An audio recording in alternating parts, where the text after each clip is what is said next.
Đi xuống, đi xuống.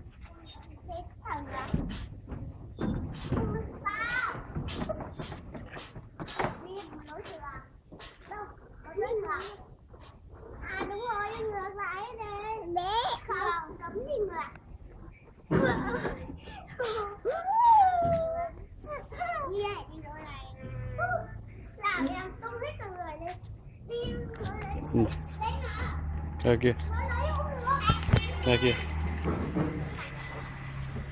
ra kia, trèo cái kia, kia mà, trèo kia, kia.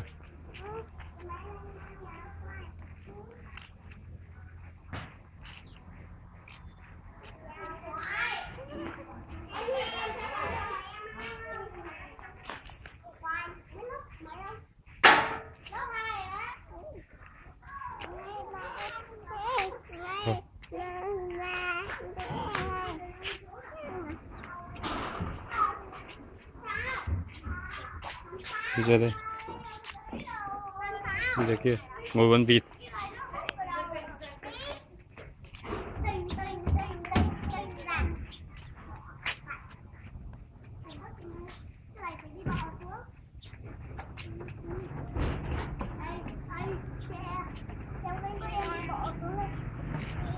Ngã, ui giời, chị trượt rồi đâu. Đi ra kia, còn cưỡi lên con kia, cưỡi con kia, cưỡi con vịt.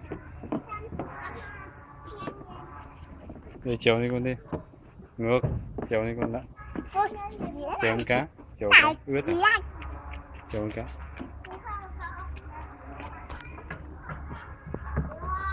Chú ngồi lên, chú ngồi trước.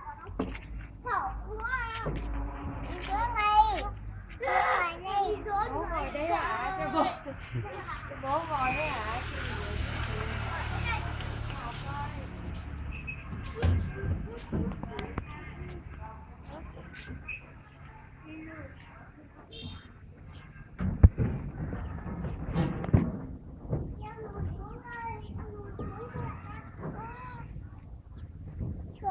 Xuống.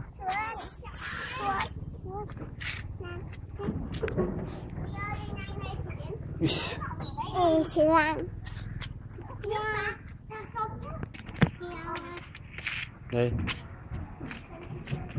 Đấy, đấy, trèo đi.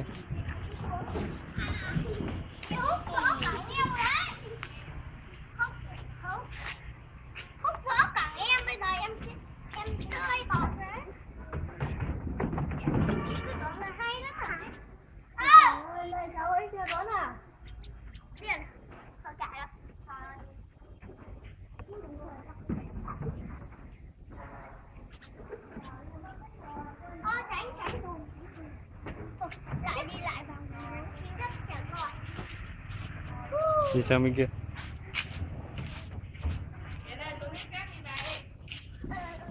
Bây giờ cô.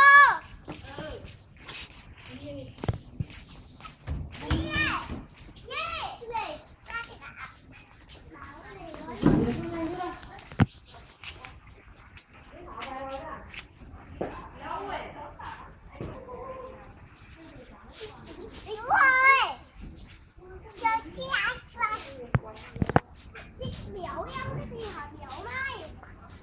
Chị Mai hả biểu này?